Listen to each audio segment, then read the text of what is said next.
Hi friends, சாட்டர்டேனாலே skin care தான். Morning பாலில் கொஞ்சமாக காட்டன் மிக்ஸ் பண்ணி ஃபுல்லாக கிளென்ஸ் பண்ணிட்டேன். மீதி இருக்கிற பாலில் கொஞ்சமாக ஆலோவேரா ஜெல் சேர்த்து தக்காளியும் நல்லா ஸ்குவீஸ் பண்ணி விட்டுட்டு கொஞ்சமாக கடலை மாவை ஆட் பண்ணி நல்லா மிக்ஸ் பண்ணிக்கணும். இது ஃபேஸில் இருக்கிற டேன் இம்ப்யூரிட்டிஸ் எல்லாமே ரிமூவ் பண்ணும். இது கூடவே கொஞ்சமாக ஆலிவ் ஆயில் ஆட் பண்ணியிருந்தேன். ஏன்னா கடலை மாவு சேர்க்கும்போது ஃபேஸ் ட்ரை ஆகிறதுக்கு சான்ஸ் இருக்குது. ஸோ அதை அப்ளை பண்ணிவிட்டு சிறுகீரை காட்டில் விளைஞ்சது கொண்டு வந்திருந்தாங்க, ஃப்ரெஷ்ஷாக இருந்தது.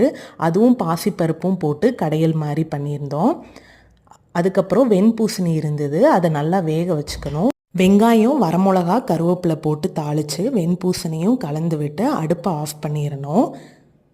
இது நல்லா ஆறுனதுக்கு அப்புறமா தேங்காய், பச்சை மிளகா, சீரகம் சேர்த்த விழுது ஆட் பண்ணிவிட்டு கொஞ்சமாக இது கூட தயிரும் ஆட் பண்ணி மிக்ஸ் பண்ணி சாப்பிட்டு பாருங்கள். சூப்பராக இருக்கும். தேங்க்யூ ஸோ மச் ஃபார் வாட்சிங்.